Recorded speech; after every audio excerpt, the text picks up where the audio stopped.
আপনারা সকলে জানেন যে যশোরবাসীর জন্য আনন্দের উপলক্ষ হয়ে আসছে আগামী 27শে এপ্রিল মাননীয় প্রধানমন্ত্রী আমাদের প্রিয় নেতা তারেক রহমান যশোরে আসছেন। যশোরে ওনার সারাদিন ব্যাপী কর্মসূচি আছে।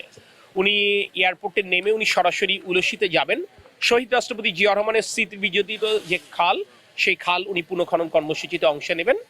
এরপর তিনি যশোরে ফিরে এই যেটা বেগম খালেদা জিয়া 2006 সালে যশোর মেডিকেল কলেজ হাসপাতালে ঘোষণা দিয়েছিলেন ঐতিহাসিক জনসভায় ঈদগাহ ময়দানের, সেই মেডিকেল কলেজ হাসপাতাল এখনো যশোরবাসী পায়নি। যশোরবাসীর প্রতি আমাদের রাজনৈতিক অঙ্গীকার ছিল নির্বাচনের আগে আমরা 500 শয্যা বিশিষ্ট মেডিকেল কলেজ আমরা স্থাপন করব।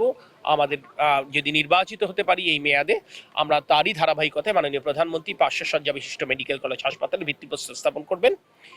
এরপরে উনি কোনো এক ফাঁকে যশোর পাবলিক লাইব্রেরি পরিদর্শন করবেন। শেষে জনসভাতে অংশ নিয়ে তিনি যশোর ত্যাগ করবেন। 200-র বেশি সার্ভিস ও ফিচারে লেনদেনের সব বিকাশ অ্যাপে সম্ভব।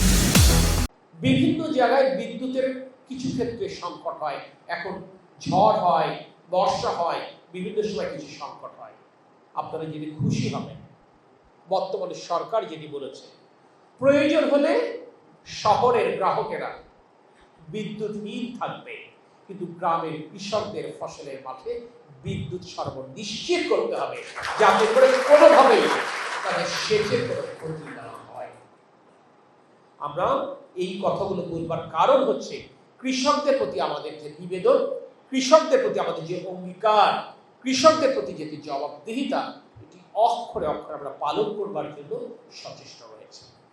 আপনাদের প্রতি দোয়া, আপনাদের প্রতি শুভকামনা এবং আপনাদের প্রতি অঙ্গীকার, বর্তমান নির্বাচিত সরকার, আপনাদের ভোটে নির্বাচিত সরকার, তারেক রহমানের সরকার সর্বতভাবে আপনাদের পাশে আছে, থাকবে ইনশাআল্লাহ। আর আমি আপনাদেরই সন্তান, আপনাদেরই ভাই।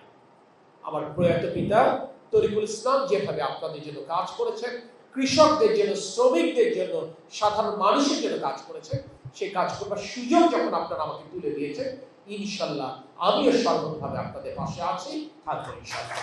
আপনারা জেনে খুশি হবেন, এই কৃষক কার্ড পরীক্ষামূলকভাবে আগামী 14 এপ্রিল পহেলা বৈশাখে সারা বাংলাদেশের 10টি জেলায় আনুষ্ঠানিকভাবে শুরু হতে যাচ্ছে।